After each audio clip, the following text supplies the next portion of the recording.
Well, welcome to the show, Alexia. I'm so excited that you are here today. And we are talking not only about your research, but around all of the things that you have learned and what has worked for you, what you have found has worked for your clients for high achieving ADHDers.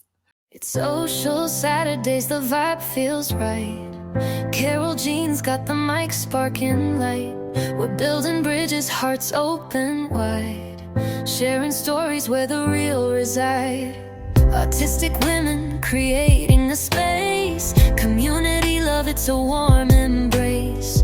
Connection's the key to break through the haze. Together we shine in a world we amaze. Social Saturdays, living loud, breaking through the silence proud. With laughter and love we're all aligned, being ourselves in the truest. We are wild and free. Oh, I'm so happy to be here. Thank you so much for the invitation. I am so glad to be joining you all the way from Luxembourg. I know, right? That's one of the best things that I have really enjoyed so much over the last few years, especially hosting the show, is that I get to connect with people from all over.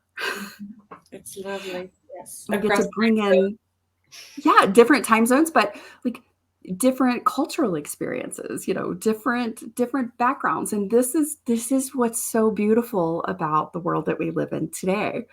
So I always love to start the show off because we have this beautiful new format that we're in this year in 2025, and I'm so excited to have you as part of this new inaugural step into what Beyond Chronic Burnout is.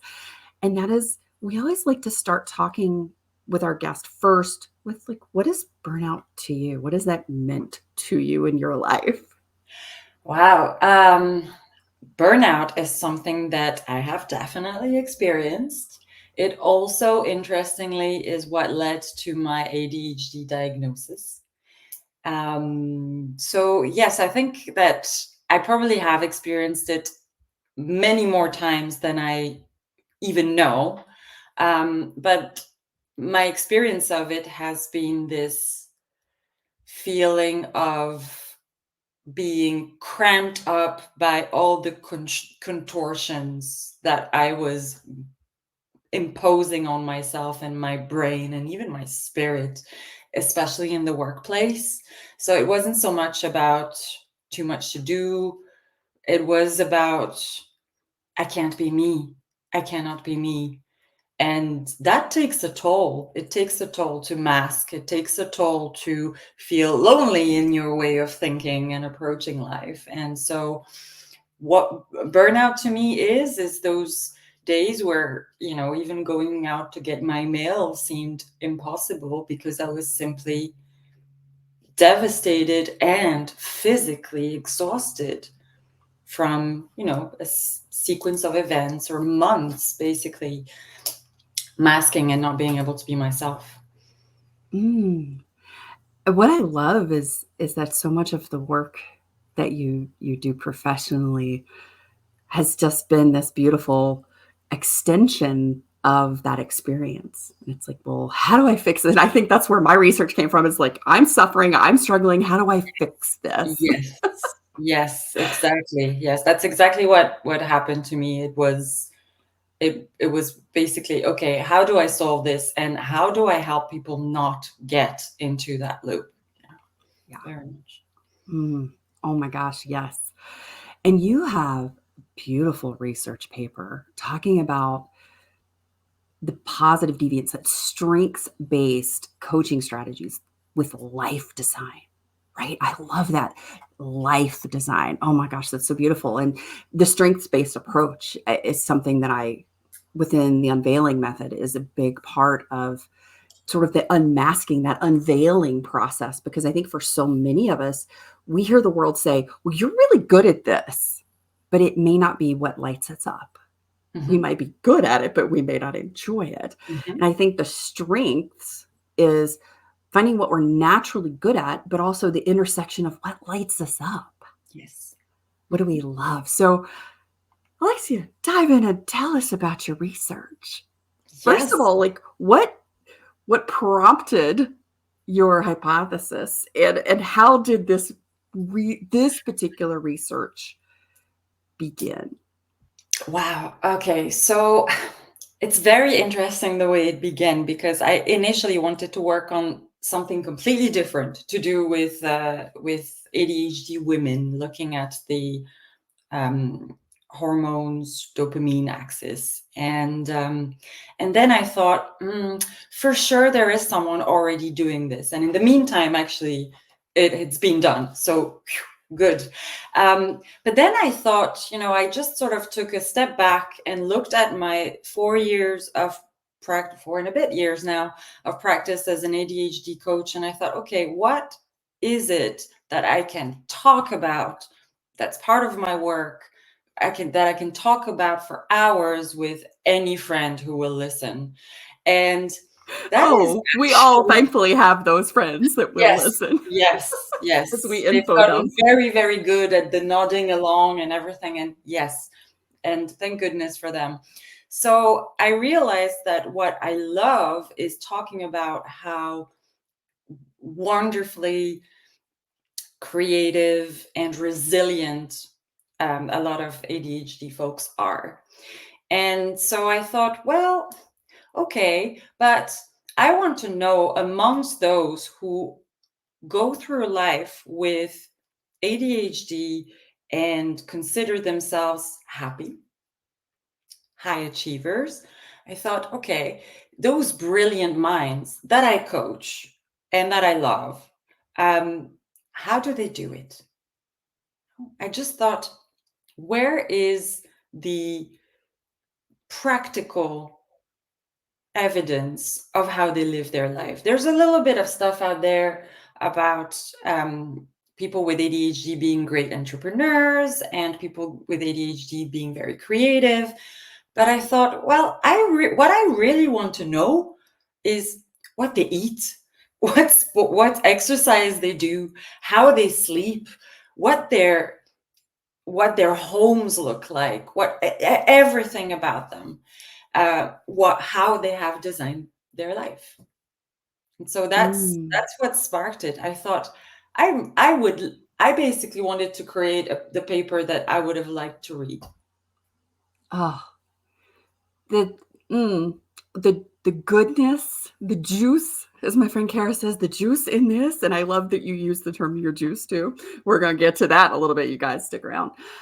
It's so beautiful because I think one of the things in late identification that I've noticed, be it if you're late identified autistic, ADHD, any variation within our neurodivergent neurotype, is we have all created these success enablers in our life, these support structures that we're not consciously or with intention aware that it is supporting a place that maybe was a challenge along the way.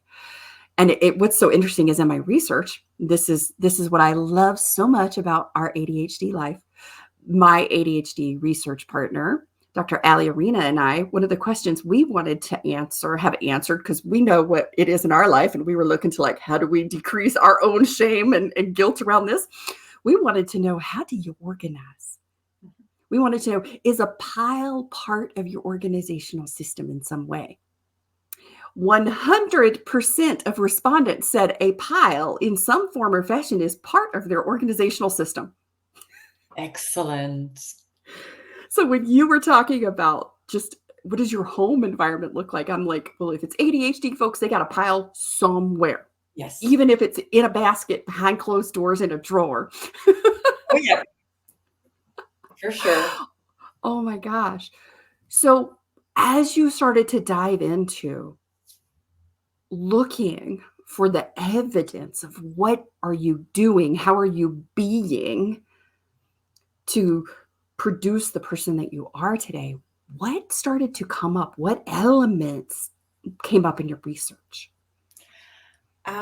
So a ton came out, and to be honest, I asked it was a very long questionnaire, 50 questions, and I even had one respondent that said in one of the answers, I'm having difficulty with this very long survey. Ha ha ha. So Right.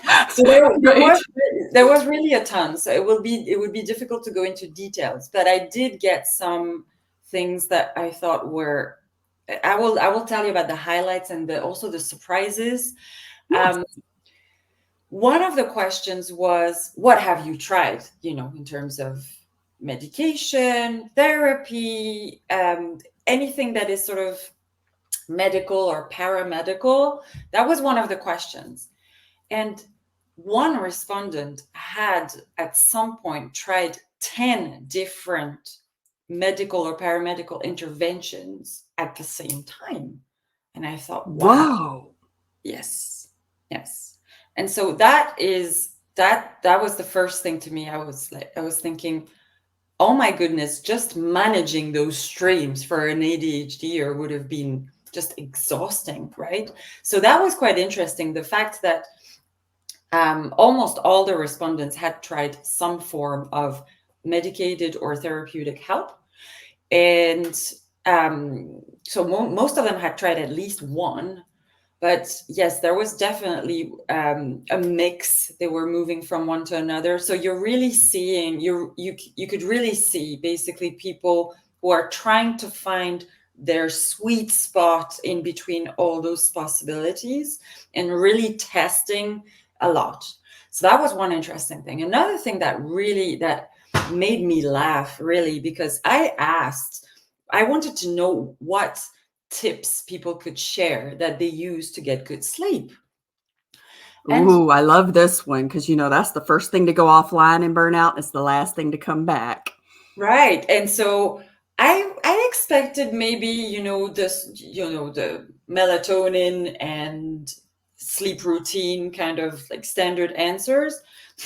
And I had to actually publish this as part of the research in one of the appendices, because the total list is of 39 tips, right?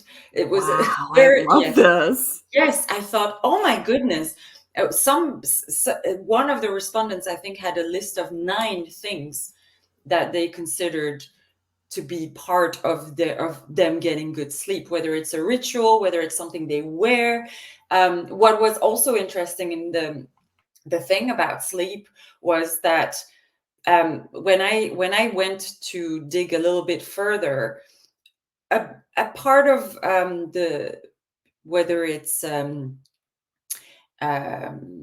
whether it's medication or whether it's a ritual, or some of this stuff was already sort of scientifically being looked at, right? So there was some evidence there, but for some of them, there really was none. And what I loved about this is that, those respondents, they probably know that wearing a silk bonnet is not actually going to help you get good sleep, but they didn't care. They put it in there. Why? Because it is part Somebody is of peeking their in my bedroom. Excuse me. Somebody's peeking in my bedroom. Do they know I have a purple silk bonnet in there?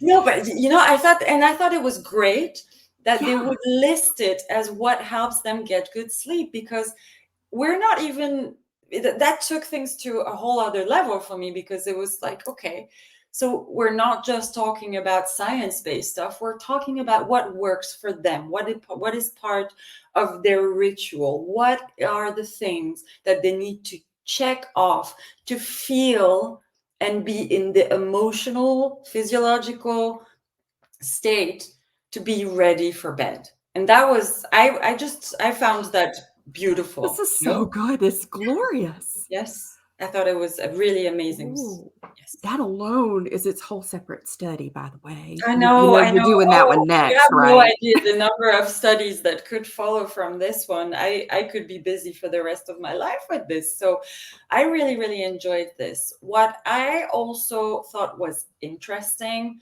was so this is the biggest highlight for me. Yes, there were a lot of things having been tried in terms of therapeutic help, in terms of coaching, in terms of sleep routine, exercise, Food, actually, not so much. What stood out for eating habits was that people were paying attention to what they were eating. So whether they were actually preferring certain foods or others, what stood out is that they were fully conscious of the link between their well-being and the food. But what really, really stood out, and what really helped me confirm my sense when I started this study, was self-acceptance. Oh, wow. That is huge. So many of the respondents, in their concluding remarks, basically said, the moment I stopped feeling the need to fit in, or the moment I stopped beating myself up, the moment I realized that, things are just as they are, I'm okay with who I am, that is when they felt they were in control. That is also that's also where they felt they were then making more informed decisions about the kind of care they may need. And so quite a few of the respondents explained that, pills can help and exercise can help, but it is actually not just one of those things. It's going to be a whole puzzle that you create, that you carve the pieces of, because every individual is different. And B, and I really shouldn't start sentences like this as an ADDer, because I sometimes have trouble remembering what B is. But I'm so glad it's not just me. No, I mean, first and D. Yes, I used to say I have 3 things to say about this, and I don't do that anymore. And now I've lost B. Wait, and where was I? I don't know. The holistic puzzle. Yes, the holistic puzzle. Sorry. So you might have to edit this. Just give me a moment. Oh yes. Okay. So it's going to be an entire puzzle, all those pieces that you put together, and B, you need to learn exactly who you are, what your process is, what things you can put in place in your everyday life, what fits you, what is a good fit for you. And that will mean that you can be more selective or more informed about, do you need medication, when, for what kind of tasks, etc. So that was really, it was the basic pills don't teach skills, and even those who take medication still now and say that it helps did say this will not do the job alone. You have to embrace who you are, embrace your brain, tame it. And instead of, I think one respondent put it this way, when you are just resorting to exterior help, exterior leverage, you are taming a tiger. When you know yourself, you are the tiger.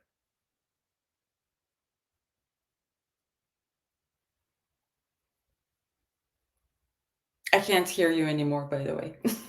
I lost your No, I'm just nodding and I'm thinking, and I'm just okay. I'm downloading and allowing that Yeah. to just sit. Yeah. All of those, everything that you have talked about from your research resonates with me so directly. So, of the highlights, what was the biggest surprise to you in the study data? I think the biggest surprise for me was that, and this is actually something that I did not mention directly in the paper, but that was in the data. And it was the average age at which those people were diagnosed with ADHD. because it was 34, I believe, or 30. So we're in mid-30s. Very few of them were diagnosed in childhood or teenage years. I thought that was really interesting. And that's probably also something that could turn into another piece of research. But I found it interesting that a sample of people who self-identify as high achievers with ADHD would be mostly diagnosed in adulthood. How many women versus men did you have respond? It was a pretty, I would have to double check again, but I know that it was pretty balanced. It was almost 50-50. Yeah. Oh, that's interesting. And that was not even done on purpose. We just got really lucky. Right. I love how those things come together. I know. But from all of the research, from the responses that you gained as you began to put all these pieces together, how does this come into life design? Define for us, what is life design, Alexia? Well, life design is putting a designer lens on how you piece together the different streams in your life. And I don't know if you're familiar with design thinking. That's a little bit more well known, right? This idea that you are human-centered, you're centered on your user or the person you're trying to help or service. Yeah, universal design. Yes. And so putting yourself in that person's shoes is where you start in order to create a product. And when you apply design thinking to your life, you are the user and you are trying to understand what it is that you need. No one else, not your neighbor, not your wife, you, right? And so it's basically the application of design thinking to life, and it introduces something that I think can really, really help ADHD folks, because ADHD folks can sometimes get, well, no, I was actually toning that down, but are very binary, right? We're sort of all or nothing. We have this black and white thinking a lot of the time. And so we're either in a place where we have lots of routines in place, and then we exhaust ourselves and all the routines fall out the window. And for maybe a few weeks, we're sort of without guardrails and things like this. So it's sort of all or nothing. And with life design that comes from design thinking, you are allowing yourself, you're giving yourself permission to use prototypes and to iterate and to really use a sort of constant feedback loop to keep that momentum. So let's say you are trying to get to sleep earlier. Okay, you can try one method without getting into the nitty-gritty, because this is another ADHD thing.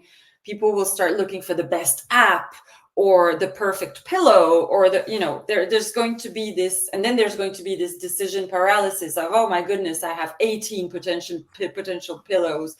How do I do this? Maybe I need to create a spreadsheet where it's to do like a comparison. Oh, what will be the variables, etc. We can go down those rabbit holes and just really, really tire ourselves out just like that without even getting to do the thing that we want to try.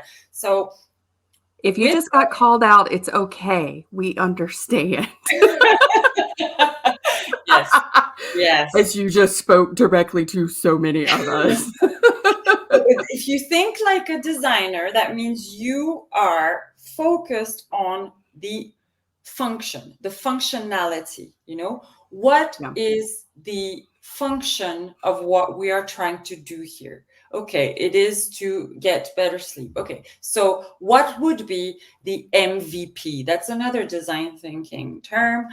MVP, minimum viable product. What can be the bare minimum version of your new habit that you can test out? So that's sort of something that I think fits, especially ADHD brains, because you are giving yourself permission to keep it simple, You are not losing focus on why you're doing it and going into rabbit holes of Amazon comparison products. And you are, collecting data about yourself and then moving on to the next stage of that product design or habit design or routine design or anything you want. Oh, so Alexia, part of what I've found in the work that I've done is that the self-trust piece plays a part in this so much. For a lot of us, when we have executive function challenges or there's a cognitive load or decision fatigue that comes in, there's a place where we come to where I just don't trust. Like, if I miss doing this one thing, then it throws me off. And then the next day I'm not doing it. And the next thing I know, it's a month later and I'm not doing the thing that helps me because it got off track somewhere around here. And then it becomes this place of, I can't trust myself if I don't do it, because then if I'm not doing it, so then we almost become obsessive about it because we don't trust that, well, if it falls off, I'm still going to be okay. And I can reassess and bring back in what I need. Or it might be the thing that allows me to say, actually, that doesn't work as well as I thought it was working. Yes. That I think that that's also where life design thinking can be quite useful, because I also like sometimes to invite my clients to just be okay with messing up and to also pick their battles, right? And what I mean by this is that, so in design thinking or life design, you can also make a choice, right, to determine what can be called gravity problems, the things about you or about your circumstances that will not change, like gravity, or you having a terrible memory and really needing to write everything down, right? I mean, of course, there are some things you can do to help jog your memory and stuff. But what I mean is that you're not going to fundamentally change some of the quirks about you. And so what's also useful is to have this moment in your life, or several moments in your life, where you stop and you think, okay, is this forgetfulness, for example, something I'm really going to continue to despise about myself? Am I going to continue taking energy just telling myself how silly it is that I need all those reminders? That, put it in a black box, consider it a gravity problem, and that's okay. Then there are the problems that you can actually manage or solve or design around. So already having that distinction, of what you can control, what you can't control, and at least keeping focused on what you can control and better about yourself. I think that's one really important piece as well, is some things are not going to change, and that's okay. Right? That's okay. Yeah. I mean, the latest example I have from myself is I have this flagging system where if I order something and I'm waiting for the parcel, I flag it in my email. And sometimes, I guess, I forget to flag one. And recently I had this slip in my letterbox saying, come pick up this parcel at the post office. We missed you and you were not home, etc. And I had no idea what this order was. And then it started stressing me out because the deadline to pick it up was approaching. I was very busy and it was really cold outside. And I was like, oh, today's the last day and I'm feeling a bit ill. And I was really I was just really stressing myself out. And then I thought, you don't even remember what's in the parcel. And so I just thought, if I don't remember what it is, I probably don't need it right now. It's probably not crucial. So I just threw the slip away. And I never picked it up. That is bold. That is bold. I know, but it felt so liberating. I love it. I was like, I you know mean, what? It's that okay. is power. Right? Exactly. I thought, and I even posted something on my Instagram about this. I thought, you know what? This thing, I'm going to let it go. I am not going to ruin my day over this. And sure enough, 2 weeks later, I had a refund from some company about some, gadget I had ordered Some that had. midnight order, some And Instagram order. Right, they will get me exactly, every time. one of those. So, being okay with those things that don't have huge consequences is so liberating. Oh my gosh. I'm just cheering hearing you doing it. That is making me feel so good. So, Alexia, I know you have some counterintuitive insight around life design. Give us the goodness on this one. I'm so Yes, so curious. I don't know how popular this will be with our listeners, but I've been That makes me want it even more. okay.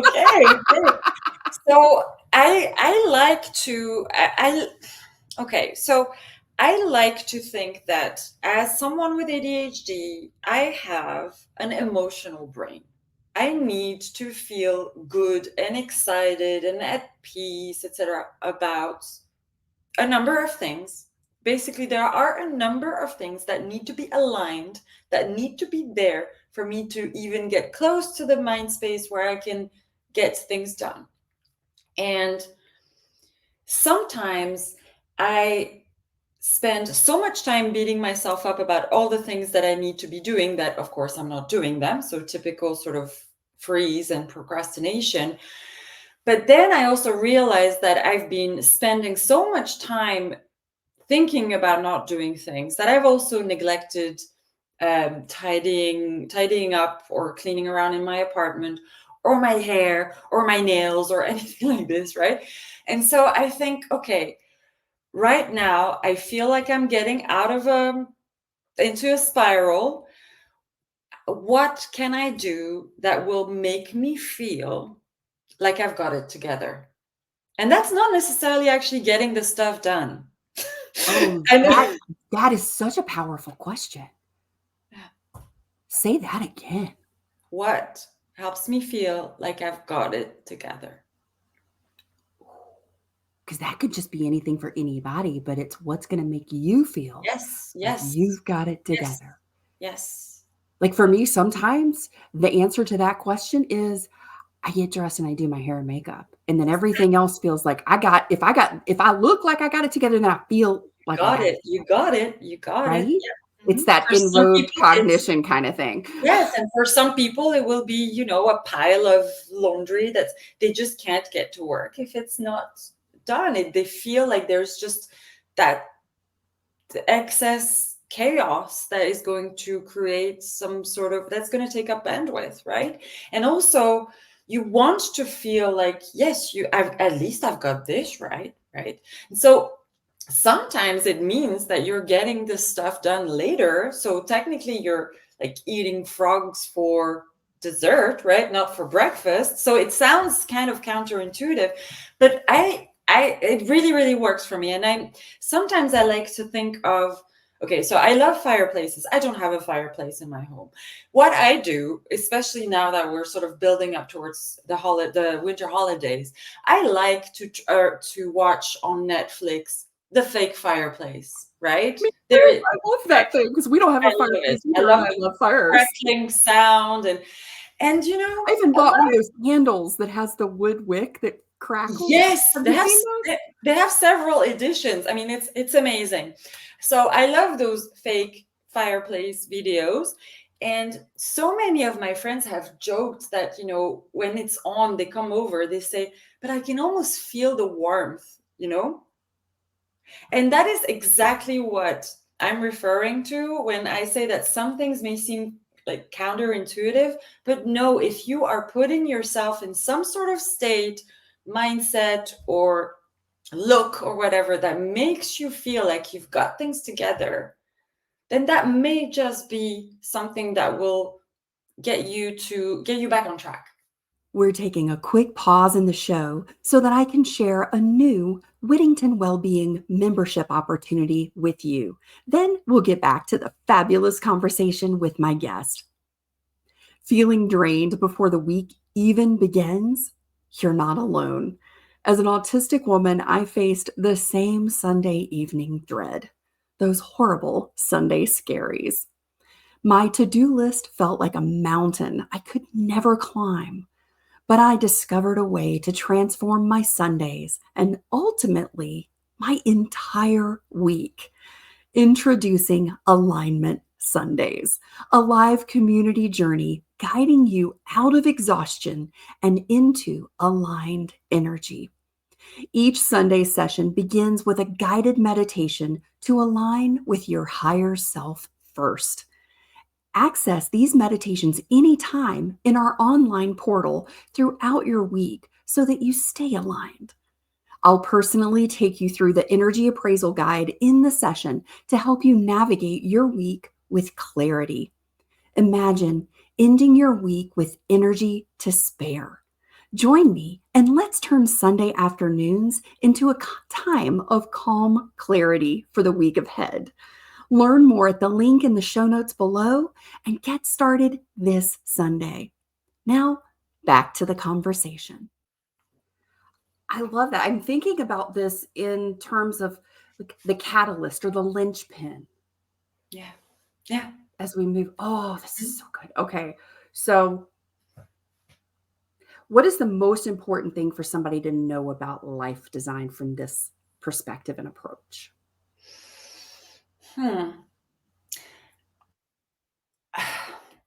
I think probably, and this also came up in the research, again, the fact that it's not going to be one thing. It's not going to be one app.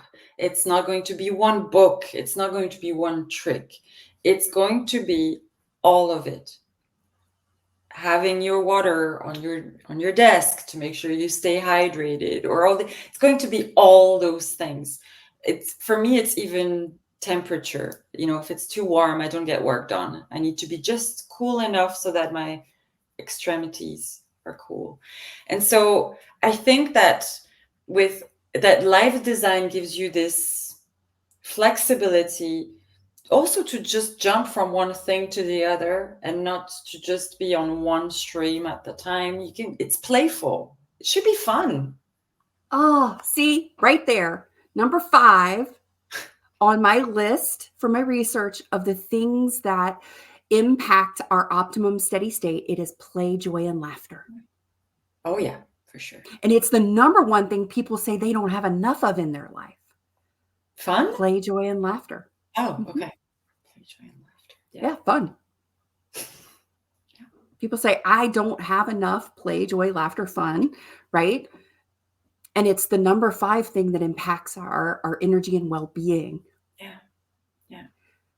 Oh, life design so should beautiful. be playful. You should be should want to be an artist crafting your life. To me, like the fun, the play in that is like, I always envision I'm putting my lab coat on and I'm just getting compassionately curious and I'm just going to play. I'm going to try this thing and see how I feel or how it works for me. And I'm not going to get judgy around the outcome or feel like I have to force an outcome. I'm just going to observe and for a little bit. But I love that one of the things that you're talking about here when we're talking about life design is you're also talking about that autonomy, that agency, that control, that personal power that we have within ourselves to craft, to lead our life. Yes. One of the biggest disruptors to that wonderful ideology here around life design is our next topic, transitions. Now, as an ADHDer who I was diagnosed as ADHD in my mid-20s, I wasn't diagnosed with being autistic till I was almost 40. But one of the things I learned, and it didn't click, but I didn't really realize it to the degree that I did a few years ago, was that I had challenges with transitioning. And the biggest transition challenge for me, and it still is today to a certain degree, is when I leave my home and I drive myself into town 30 minutes away to the grocery store, and then I have to get out of the car and go in the grocery store. And then when I come out of the grocery store, back into my car and then to drive. Well, the parking lot is this transition zone. It's like this black hole vortex. I will drive to the grocery store and then I will sit in my car anywhere from 5 to 20, 30 minutes playing on my phone to like decompress from driving so that I can gear myself up mentally and physically to then go into the grocery store and then navigate all the executive functioning it takes to grocery shop. And then once I've done that, I come to the car and I'm exhausted and I get on my phone for 10 to 20 to 30 minutes with my husband going, are you okay? Texting me in the meantime. I was like, yes, I'll be home in a little bit. But these transition times for ADHDers, that awareness alone has been huge for me, but also like being kind and compassionate to myself and recognizing I need it. I'm not going from this to this to this. I've got to have some transition time between certain activities. So talk to us about your research and what you've learned around transitions for us ADHDers. Well, from research and from many of my coaching clients. So this is a mixture. I want your, do you have transition challenges too? Yes, but I'm very, very happy to report that I have become better and better at managing them. So first, what I want to say about transitions is, here we're a crowd of people. We know what that means, right? We know what is a transition challenge. But actually, for people who are new to their ADHD diagnosis or just the theme of ADHD, I find that it's not addressed enough. The challenge with transitions is often very much overlooked.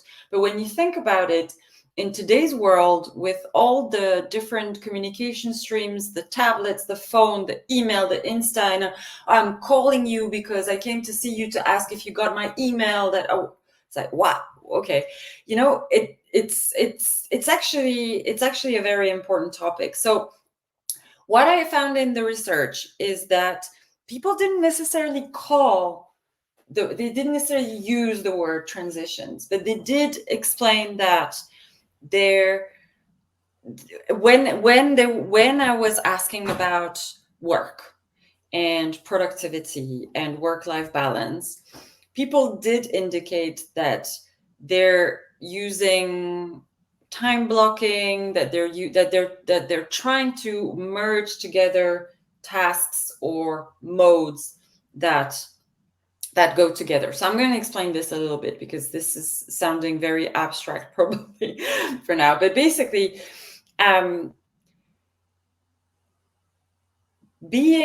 when you are writing, for example, writing a paper or writing a poem, or you're crafting text, you're creating thought, you are in a very specific mode or mindset. And then, especially if you have ADHD, someone comes and interrupts you and asks you a question about, when did you want to take off again for your summer holiday? And it's like, you got this freeze,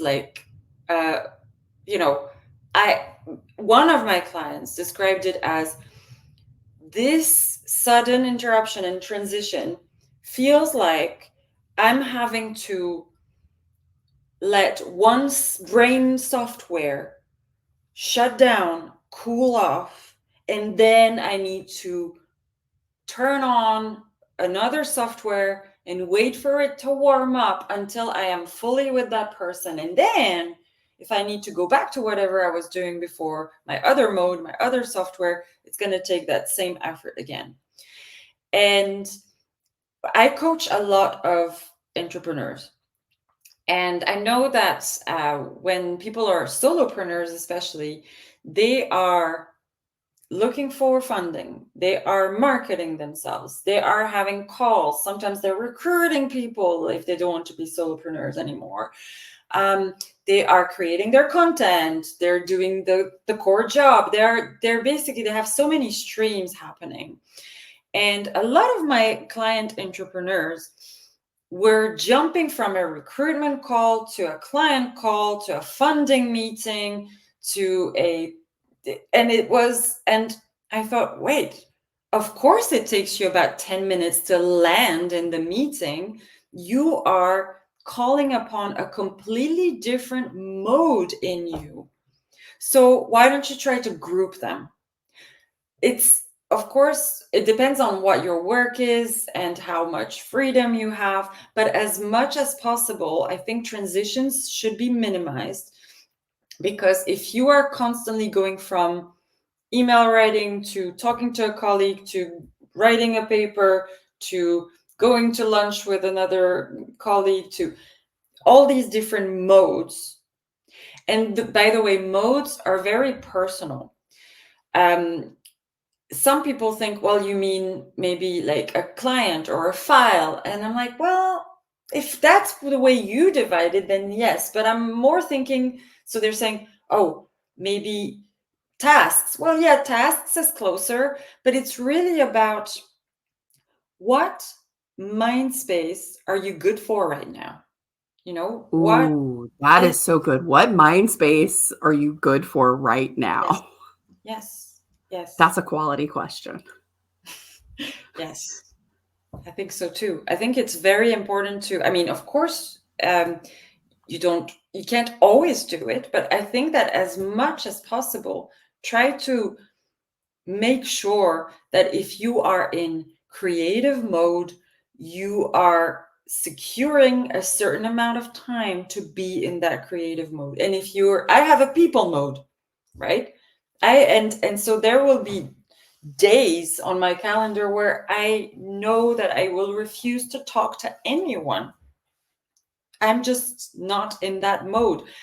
I know myself now. I schedule it. I had an MVP. I tried time blocking in certain ways and I tested and failed and tried again. And, now I've got a good thing going. But those transitions can lead you to burnout. I The really think that, multiple transitions where there's so many of them that you don't have flow within the chunks of your modality. yes, yes. Yes. I And think that's that is when like one of the ADHD, most liberating too. yes. It's like And to that's recognize it. to recognize it and to, so many people in general, but especially with ADHD, they say, I'm so tired and I feel so busy, but I'm not getting my stuff done.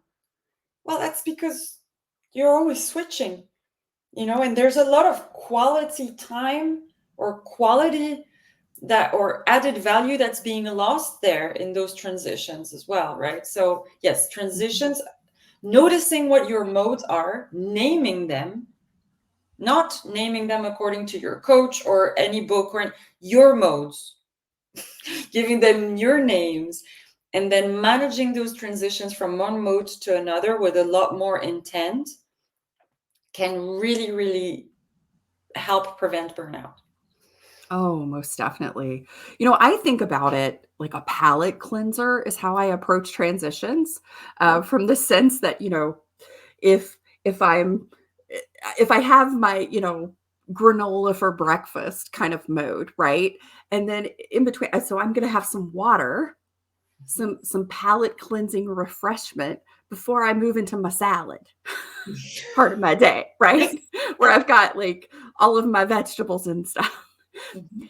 But I think about those transitions with intention now of like I'm grouping my mode, all the tasks within that mode together, so I have this flow, because Yeah. the more I'm switching, the more energy I'm using, the more fuel I'm burning to maintain shifting between. And it's like riding 4 horses at one time. You don't do it well. No, and you risk falling a whole lot more than if you I'm didn't, gonna right? remember that one. Yes, even two. Right? I mean, I think about the acrobats, in the circus ring riding around on multiple horses, and I'm just like, "Oh, good for you," but you don't do it all day long either. They only do it for that one performance. Exactly. Yeah. Hmm. And I think Yeah. that's what we forget. And as we talk about transition, I think the biggest chunk, the most important element here is the time. As ADHDers, time blindness was something, number one, I didn't recognize was what I was experiencing. And then when I learned about time blindness and I started to put into context how I experience time when it feels like for me, the passage of time, and it was mind-blowing, but it also changed my life when I learned how to understand my experience of time. Talk to us about the research and what time means for us as ADHDers. Wow. I'm pretty sure there will be as many senses or definitions of time as there will be ADHDers. That being said, time was a keyword in the research, right? It came up all the time. And it was time blindness in its fullest. Okay, so sometimes people were expressing, if I feel like I never have enough time, or I am not seeing time properly, I don't feel my deadlines, they don't feel real, especially if they're far off into the future. What There was about feeling behind in time? Yes, yes, Was yes. that one that came up a lot? That definitely came up a lot, and also this idea of how elastic time is. Quite a few people mentioned sometimes an hour will go by like this, and sometimes it will feel like death. Okay, and so with that in mind, I also saw another word that came up, and it happens to be a design thinking and therefore a life design term as well, which is sprints, right? And so, Ooh, yes, sprints, that's one of which those sparkly good words that I love. I know, right? And so a lot of people and a lot of respondents in the research admitted, not that there's any guilt that should be attached to it, but admitted to thinking in sprints. And this very much correlates with what I also see in my clients is, and that I encourage them to embrace if that's what works for them. And so what I am thinking is that part of life design, which could help those respondents and anyone with ADHD, is to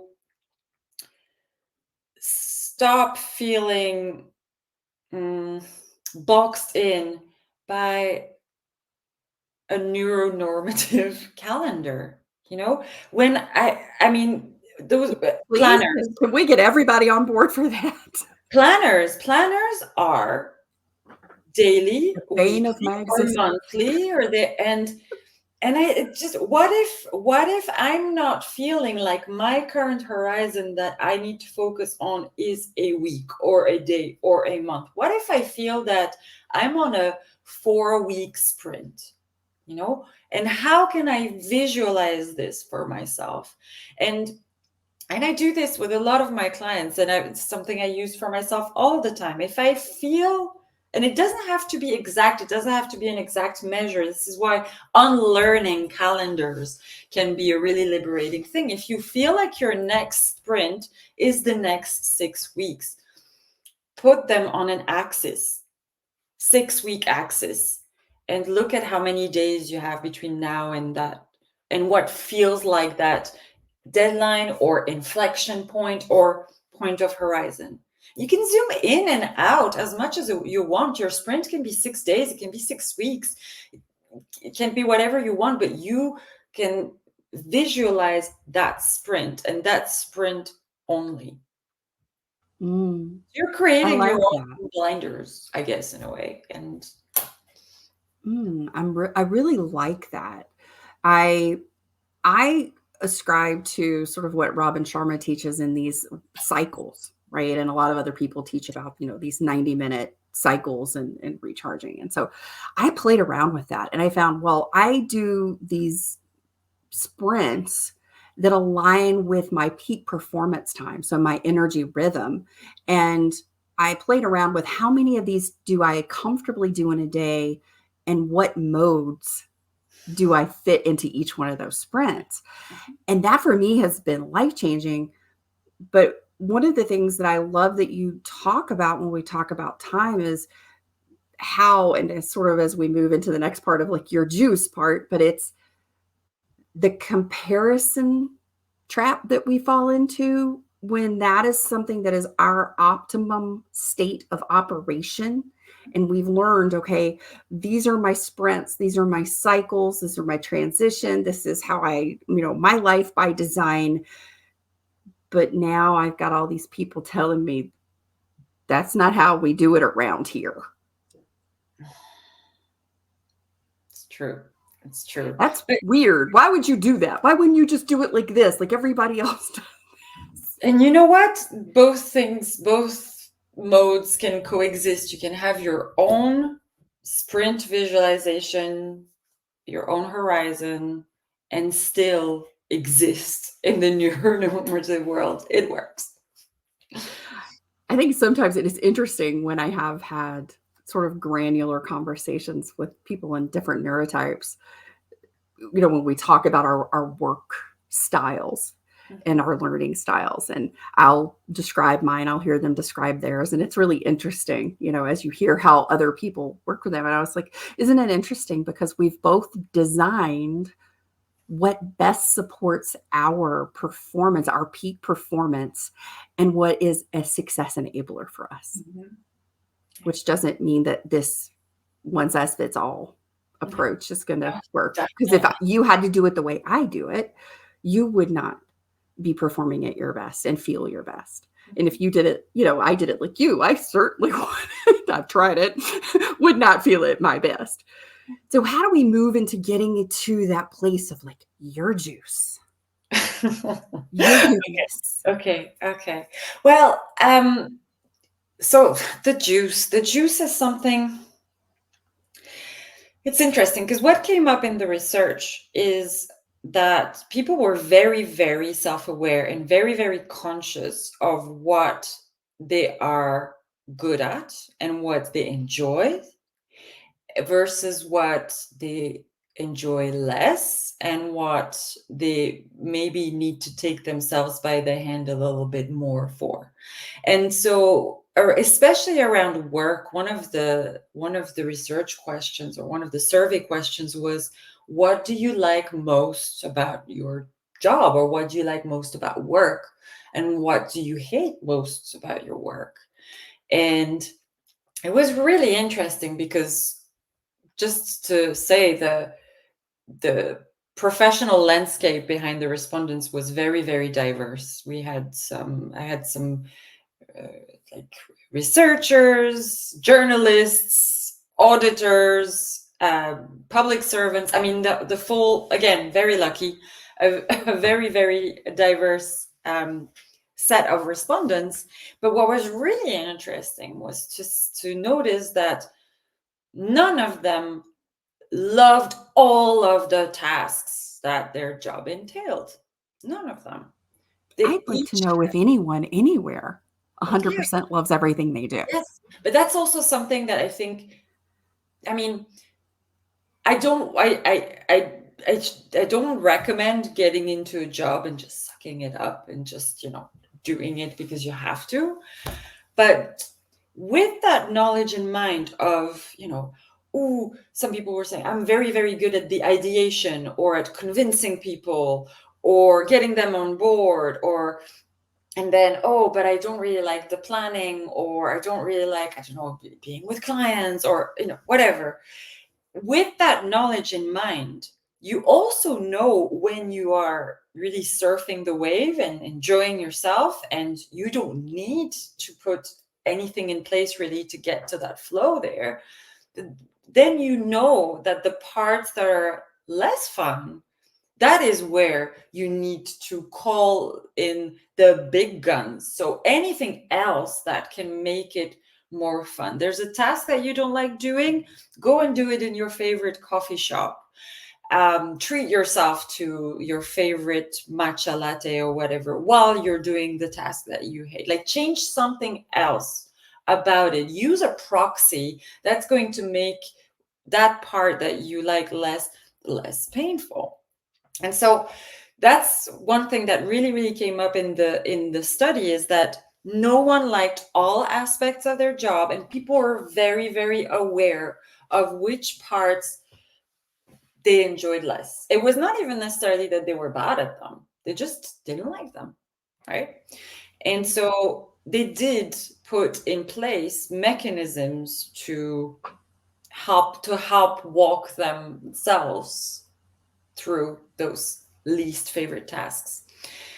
And another thing about the juice that I want to say is that, as part of the big lesson of that research for me, which is the self-acceptance piece and the giving yourself grace piece, the word grace came up a lot.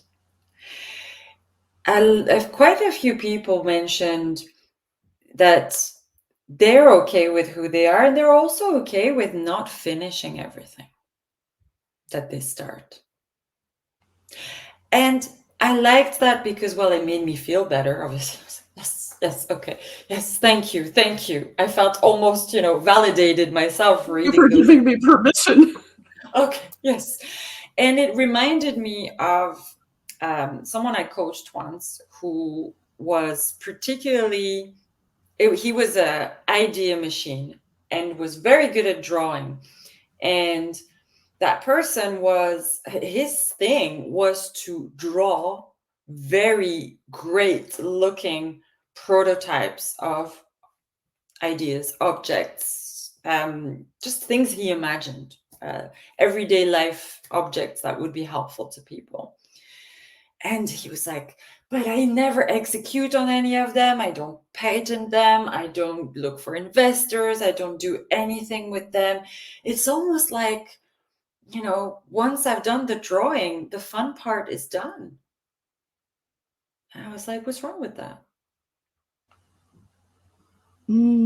Those beliefs that we hold, that somehow we're supposed to do XYZ Yes. to be successful, right? If we took violin for 2 years and we gave up, oh my goodness, like, oh, I gave up again. It's like, no, you didn't give up. You took it up and then you let it go, right? And so that was also liberating. And I remember that one client with his drawings, when he realized that he was actually just getting the juice that he needed from that, he decided to have an entire wall of those drawings, to get them framed and to have them as a proud decorative item and something that he could show off to his friends. And he really became okay with the idea that he never acted on those ideas, that they were just there. The juice had been squeezed. That was the part that got him going. Who says you have to execute on everything? Yes, that is the happy whiz pops and sparkles and all the juicy goodness, is when we can just simply stand knowing that there can be something that it's not quote unquote taken over the finish line, but we have gotten something from the element of whatever we've done in it that has benefited or been of use to us. Yes. All to feed that puzzle, because people with ADHD in particular have those amazing CVs that, okay, may not make a lot of sense to many people in the normative corporate world, but they have touched so many things. They have explored so many different areas, concepts, professions, themes, passions. They are a unique mosaic of all those things. Yes. I always say, when someone looks at my CV, they think it's 10 or 12 different people. There's no way this one woman has, gone from real estate appraisal to law to healthcare. And, how does any of this make sense?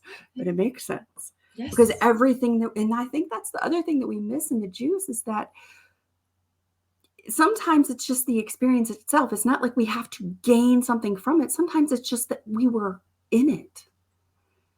And then there's other times that, yes, we were in it, but there was a part of it, an element of it that we carry with us that took us to the next thing. Yes, it's about falling in love with the process and not obsessing on the destination. Oh, that is a quotable quote right there. And doesn't it loop us back to where we started, which is life by design? Yeah. This has been such a beautiful conversation. Thank you so much for sharing your research with us today. Your exploration into what are all of the facets, the beautiful elements of ADHD, and what can we learn from one another. The beautiful research that you have done will be linked down in the show notes. So please, if you have listened and you have joined us today, go check out the full research paper.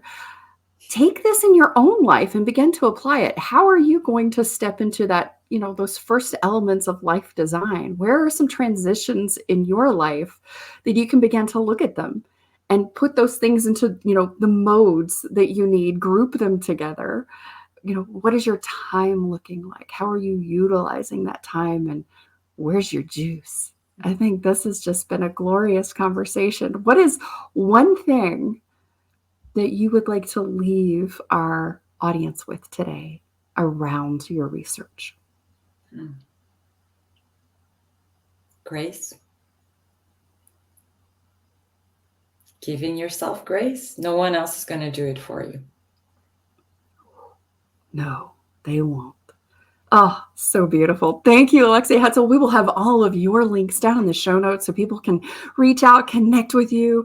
If Alexia has spoken to you today, if she has really sparked some wonderful things in your brain, reach out and have a conversation with her. Thank you so much for being here. We'll see you next time. Thank you. Thanks for being here. It's been quite a ride. Energy mastery, let's turn the tide. Top shelf guests, dropping wisdom bombs. Join us next week.